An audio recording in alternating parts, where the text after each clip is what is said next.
ప్రముఖ folk singer Mangli పుట్టినరోజు వేడుకల్లో గంజాయి కలకలం రేపింది.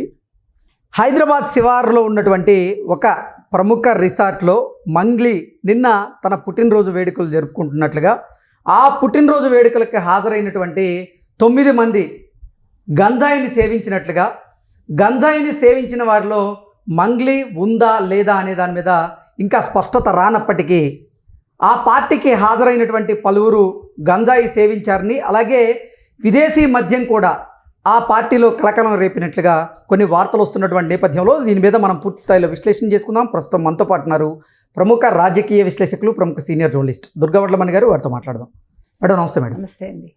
మేడం, ప్రముఖ ఫోక్ సింగర్ అయినటువంటి మంగ్లీ గారి పుట్టినరోజు వేడుకలు నిన్న జరిగాయి. ఆ వేడుకల్లో గంజాయి కలకలం రేపింది. ఆ వేడుకలకి హాజరైనటువంటి 9 మంది గంజాయి సేవించినట్లుగా పోలీసుల విచారణలో తేలినట్లుగా కొన్ని వార్తలు వస్తూ ఉన్నాయి. అయితే మంగ్లీ గంజాయి తీసుకుందా లేదా అనే దాని మీద ఇంకా స్పష్టత అయితే రాలేదు. కానీ ఆ పుట్టినరోజు వేడుకల్లో ఒకవైపు గంజాయి, మరోవైపు విదేశీ మద్యం కూడా దొరికినట్లుగా పోలీసులకి కొంత సమాచారం అయితే అందుతుంది. దీని మీద మీ విశ్లేషణ ఏంటి అసలు? మంగ్లీ అనే ఆవిడ ఆ మధ్యన చాలా వైరల్ అయ్యారు, మీకు గుర్తుందా? అవును. ఇది 2 విషయాలు. ఒకటి, రామ్మోహన్ నాయుడు గారితో అక్కడ వైజాగ్లోన విజయనగరంలోన ఒక వేడుకలో హాజరయ్యారు, అంటే దేవుడికి సంబంధించి.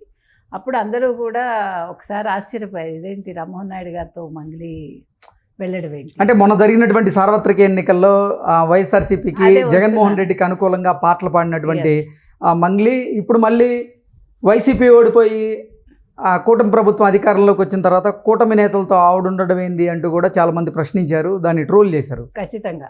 ఇంకొక విషయం, మీరు అన్నట్టుగా ఏమైందంటే ఎలక్షన్స్ ముందు పాటలు పాడమని అడిగితే తెలుగుదేశం వాళ్ళు, నేను చంద్రబాబు నాయుడు గారి పేరు ఎత్తను, నేను ఆ పాటలు పాడను అని ఖచ్చితంగా ఆవిడ చెప్పింది. ఓకే, చెప్పిందని మనకి అప్పుడు అందరికీ తెలుసు అది. సో ఆవిడ వైసీపీకి సపోర్టరు. ఆవిడ అక్కడికి వెళ్ళటం ఏంటి నెంబర్ 1. నెంబర్ 2, మళ్ళీ ఒక లేఖ రాసింది ఆవిడ. నా పొట్టగొట్టకండి, నాకు అవకాశాలు రాకుండా చేస్తున్నారు, నాకు పార్టీలతో సంబంధం లేదు, నేను ఎవరికైనా పాడతాను, నేను ఎప్పుడు ఏది అనలేదు అంటూ ఆవిడ వివరణ ఇచ్చుకుంది. కానీ ఆవిడ చంద్రబాబు నాయుడు పేరు ఎత్తను అన్నాక నీకు మళ్ళా నేను పాడతాను అని ఎట్లా అంటారు మీరు? అసలు అవసరమే ఉంది? ఇప్పుడు అవకాశాల కోసం మనిషి దిగజారకూడదు ఎవరైనా సరే. మీరు ఒక స్టాండ్ తీసుకున్నాక స్టాండ్ మీద ఉండండి మీరు. ఇప్పుడు ఇది అధికారంలోకి వచ్చేసింది కూటమి ప్రభుత్వం కాబట్టి నేను అనలేదు, నేను పాడతాను అంటే అది కుటుంబ వాళ్ళు కూడా గుర్తుపెట్టుకోవాలి. ఇప్పుడు కూడా అన్ని చోట్ల జాలి పనికిరాదు, నేను చెప్పేది అది. రెండోది, మంగ్లీ అన్న అమ్మాయి నిన్న ఆవిడ బర్త్డేట. ఆ బర్త్డేలో హైదరాబాద్ శివార్లలోని ఈర్లపల్లి దగ్గర ఒక రెసార్ట్లో వీళ్ళు ఫంక్షన్ చేసుకుంటున్నారు. అందుకు చాలా మంది ఎవరెవరు హాజరయ్యారో మనకు తెలియదు. అయితే అందులో 9 మంది గంజాయి సేవించారు, తర్వాత విదేశీ మద్యం తాగారు. సో వెంటనే పోలీసులకి ఇన్ఫర్మేషన్ ఎవరో ఇచ్చారు.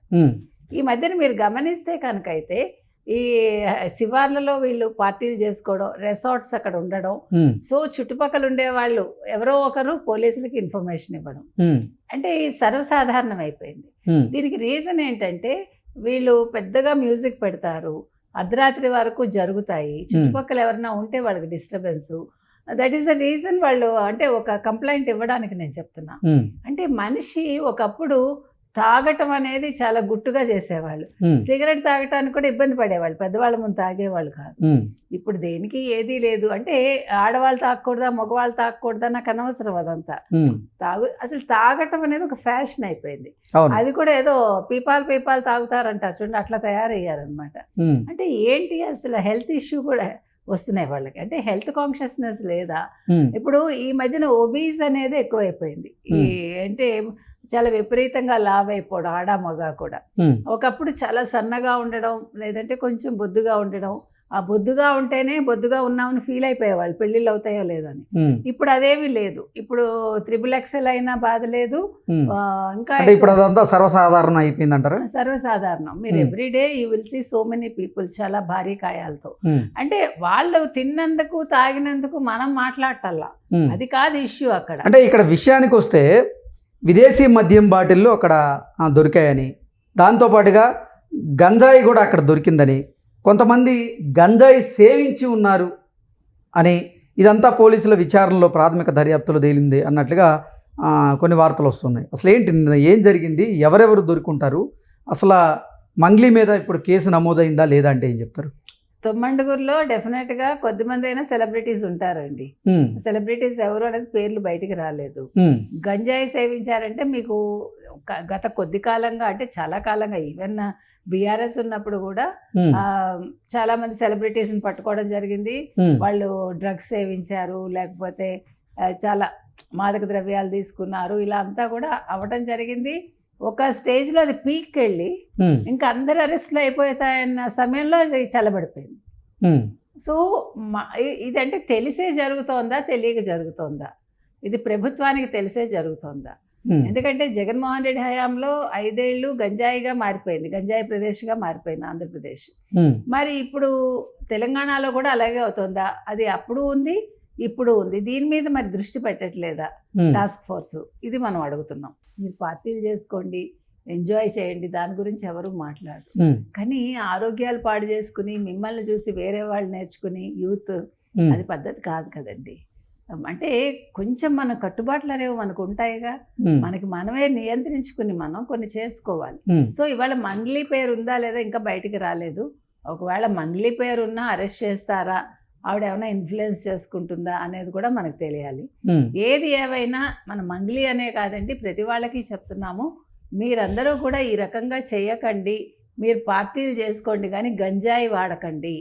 గంజాయి మీరు వాడడమే కాకుండా మిమ్మల్ని చూసి, మీలాంటి సెలబ్రిటీలను చూసి యూత్ పాడైపోతారు. సో దీని మీద నియంత్రణ రావాలండి. అంటే మాదక ద్రవ్యాల వినియోగం మీద, గంజాయి మీద మీరు ఉక్కుపాదం మోపుతాం అంటూ కూడా తెలంగాణ ప్రభుత్వం చెప్పింది. అందులో భాగంగానే ఈ ఇటీవల కాలంలో నిజంగా గంజాయి సేవిస్తున్న వాళ్ళని, అలాగే గంజాయి విక్రయిస్తున్న వాళ్ళని కూడా పెద్ద ఎత్తున తెలంగాణ ప్రభుత్వం అయితే పట్టుకోవడం జరిగింది. వారి మీద చర్యలు కూడా తీసుకోవడం జరిగింది. ఇప్పుడు ఏంటి, మంగ్లీ మీద కేసు నమోదైందా? ఏం జరగబోతుంది ఈ కేసు? ఒకవేళ మంగ్లీ ఉన్నా కూడా వదలకూడదండి. మనం చెప్తున్నది ఏంటంటే, వీళ్ళు సెలబ్రిటీలు అని చెప్పి వీళ్ళు ఇన్ఫ్లుయెన్స్ చేసేసుకుంటే ప్రభుత్వం కరిగిపోకూడదు. మీరు అన్నట్టుగా ఉక్కుపాదం మోపుతామన్నారు కాబట్టి ఖచ్చితంగా ఇలాంటి వాటిని వాళ్ళు ఖండించాలండి. ఎంత పెద్దవాళ్ళు ఉన్నా వీటిల్లో వాళ్ళు చర్యలు తీసుకోవాలి. దానివల్ల మిగిలిన వాళ్ళ గుణపాఠంగా మారుతుంది. కేవలం ఈ బర్త్డే సెలబ్రేషన్స్లో గంజాయి మాత్రమే కలకలం రేపిందా, లేదంటే డ్రగ్స్ కూడా తీసుకున్నారా? అసలు మొత్తం ఈ బర్త్డే పార్టీకి ఎంతమంది వచ్చారు, ఎంతమంది గంజాయి కానీ డ్రగ్స్ కానీ సేవించారు? మొత్తం 48 మంది హాజరయ్యారటండి. డ్రగ్స్ అయితే తీసుకున్నారు. వీళ్ళందరికీ కూడా డ్రగ్ టెస్ట్ అయితే జరిగింది. 9 అయితే అరెస్ట్ చేశారని తెలుస్తోంది. అందులో నిజానిజాలు మనకు తెలియదు. NDPS అండ్ పొల్యూషన్ యాక్ట్ కింద వాళ్ళ కంప్లైంట్ ఇవ్వడం జరిగింది వాళ్ళ మీద, మనం ఇందాక మాట్లాడుకున్నది. సో అంటే NDPS అండ్ పొల్యూషన్ యాక్ట్ కింద కేసు నమోదు చేశారు, కొంతమందిని అరెస్ట్ చేసినట్లుగా కూడా తెలుస్తోంది. సో అందులో మంగ్లీ ఉన్నారా లేదా అనేది తెలియాలి. చాలా సినీ సెలబ్రిటీస్ కూడా అందులో పాల్గొన్నారని తెలుస్తుంది. ఎందుకంటే ఇందాకే మనం చెప్పుకున్నాం, ఈ అమ్మాయి సినిమాకి సంబంధించింది, ఫోక్ సింగరే కాకుండా, కాబట్టి డెఫినెట్ గా సినిమా వాళ్ళని పిలిచుంటారు. అంటే ఇప్పుడు మీరు మన ఈ పోలీసులకు కానీ ప్రభుత్వానికి కానీ ఒక్క మాట మాత్రం చెప్తామండి, ఇలాంటివి అంటే ఎక్కడెక్కడ రిసార్ట్స్ ఉన్నాయో అక్కడ మీరు ఒక నిఘా పెట్టాలి. అంటే ఖచ్చితంగా మీకు అందులో వారాంతంలో కూడా పార్టీలు జరుగుతాయి.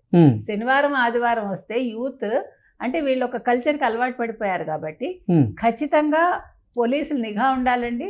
ఎందుకంటే డ్రగ్స్ సరఫరా జరుగుతోంది, గంజాయి జరుగుతోంది, విదేశీ మద్యం జరుగుతోంది, సౌండ్ పొల్యూషన్, ఇవన్నీ ఉన్నప్పుడు దీన్ని ఎలా నియంత్రించాలి అనే దాని మీద ఇవాళ టాస్క్ ఫోర్స్ వేస్తారా, ఏ రకంగా దీన్ని కంట్రోల్ చేస్తారో అనేది ప్రభుత్వం ఆలోచించి, తెలంగాణ ప్రభుత్వం దీని మీద దృష్టి పెట్టాలని కోరుకుంటున్నాను.